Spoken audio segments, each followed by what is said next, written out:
میں بیرون ملک جانے کا ارادہ رکھتا ہوں۔ عرض یہ ہے کہ غیر مسلم عورتوں سے نکاح اور طلاق کی کیا احکامات ہیں؟ غیر مسلم میں جو یہودی اور عیسائی خواتین ہوں ان سے نکاح ہو سکتا ہے، اور طلاق وغیرہ کے احکام تو جو آپ کے وہی ہوں گے کہ جو آپ نے اسلام کے ابھی پڑھ لیے ہیں۔ البتہ اگر امریکہ میں جائیں گے تو وہاں کے قوانین کی آپ کو پابندی کرنی پڑے گی، پھر اپنے قانون تو آپ یہیں پر چھوڑ کر جائیں گے، اس لیے کہ وہ آپ کے قانون کو کوئی نہیں مانتا وہاں پر۔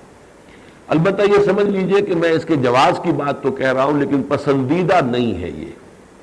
جس وقت اجازت دی گئی تھی اس وقت کے حالات یہ تھے کہ ایک تو بالعموم یہ سمجھا جاتا تھا کہ مرد غالب ہے عورت پر، یہی وجہ مسلمان مرد شادی کر سکتا ہے غیر یہودی یا کرسچین عورت سے، مسلمان عورت شادی نہیں کر سکتی کسی یہودی یا عیسائی مرد سے۔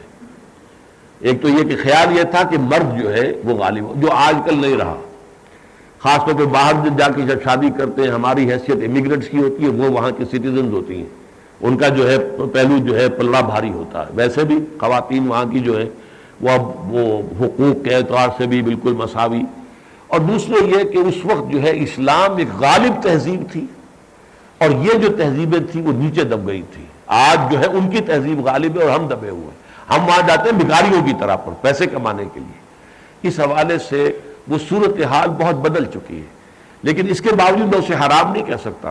حلال تو وہ رہے گا جو قرآن میں حلال ہے، وہ حلال رہے گا، لیکن یہ کہ پسندیدہ نہیں ہے، اس میں زیادہ خرابیاں ہیں، اولاد بگڑتی ہے، اور عام طور پر پھر وہ ماں ہی کے ساتھ ہوتی ہے، اور وہ لوگوں کے کن میں جو ہے بعد میں پھر بڑھاپے میں روتے ہیں، کچھ حاصل نہیں ہوتا بعد میں رونے سے۔